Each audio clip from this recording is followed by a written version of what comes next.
Ho ampitomboina ho aminareo any ry havana ny fahasoavana sy ny fiadanana avy amin'ilay Andriamanitra ray sy Jesoa Kristy Tompontsika. Amen. Mpanompo maharesy lahatra, mpanompo maharesy lahatra, zany no azontsika avohitra amin'ity mofinaina hitantsika an'io ity ao amin'ny bokin'ny Genesisy toko faha 1:70 ny andininy faha 7:30 hatramin'ny andininy faha 4:70 izany. Mpanompo maharesy lahatra, raha mahatsiaro an'i Josefa ilay noandevozina tany Egipta, ilay namidiny rahalahiny tany Egipta, ilay natao tany an-tranomaizina tany Egipta, no indro nahavita nanome dika ny nofy ny Farao mpanjaka. Rehefa nanome dika na nanome ny hevitry ny nofy ny mpanjaka izy, dia resy lahatra ny mpanjaka fa lehilahy manam-panahy tokoa raha i Josefa. Ary izany no ilazantsika fa mpanompo resy lahatra, mpanompo maharesy lahatra ity Josefa ity, izay andevo fahiny, mpanompo fahiny, natao an-tranomaizina fahiny, fa rehefa resy lahatra taminy ny mpanjaka dia nasandratra ho ambony izy, nasandratra ho eo amin'ny toerany laharana faharoa tao amin'ny fanjakana Egiptianina, ary dia indro tonga Prime Ministra nifehy ny fananany fanjakana sy ny mpanjaka manontolo mihitsy izy. Zany hoe zany, ilay fananan'i Josefa, ny fanan'Andriamanitra tao aminy no nanandratra azy ho ambony. Ilay fananan'i Josefa, ny fanan'Andriamanitra tao aminy no nahatonga ny mpanjaka sy ny mpiara-miasa taminy ho resy lahatra taminy, ka nahatonga azy ireo hanome ny fitokisana tamin'ny Josefa indray. Resy lahatra ny mpanjaka, ka dia nasandratra ho ambony i Josefa hifehy ny tanàna, hifehy ny tany ray manontolo.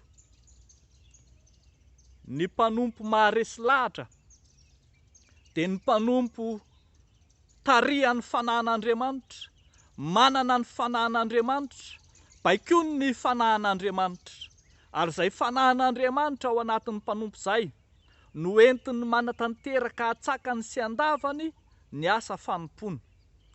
Io fanan'Andriamanitra io zany no mibaiko io amin'ny fanompoana atao, fa tsy sanatria ny fanandevozana na ny fanaovana azy an-tranomaizina na ny fanompoana.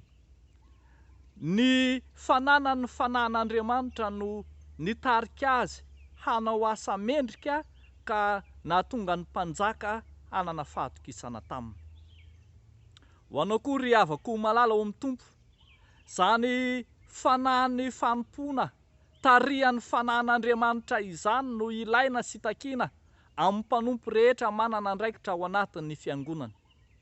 Na inona ary na inona anjara andraikitra raisinao teo anatrehan'ny Tompo, izay efa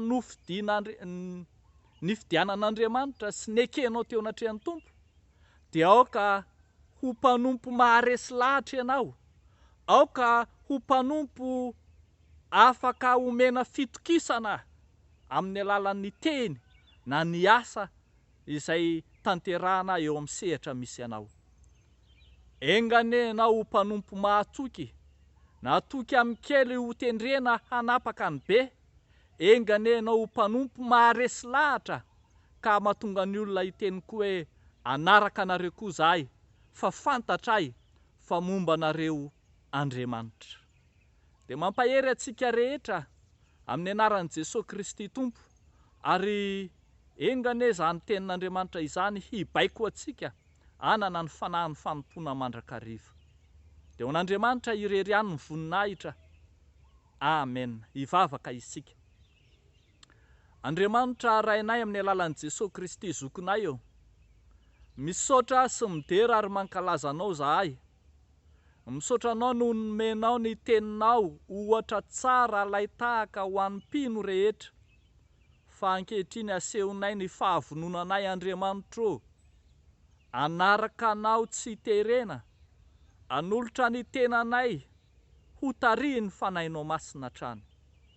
Dia mivavaka izahay ho an'ireo tompon'andraiki-piangonana rehetra, ireo manana anjara andraikitra rehetra ao anatin'ny fiangonana hatramin'ny ambaratongan-drafitra sy ambaratonga-pahefana samihafa ao aminy, ireo tompon'andraikitra amin'ny fiangonana ny synodam-paritany, ny foibe, ny ao amin'ny sampana tsiraray avy, ankininay mba ho mpanompo maharesy lahatra eo anatrehanao. Tompo, tsy ho baikon'ny andraikitra izay tazomino fa ho tarihan'ny fanainao masina mandrakariva. Dia mampahereza ary amin'ny alalan'i Jesosy Kristy Tomponay sy ny herin'ny fanahy masina. Misaotra Tompo. Amen.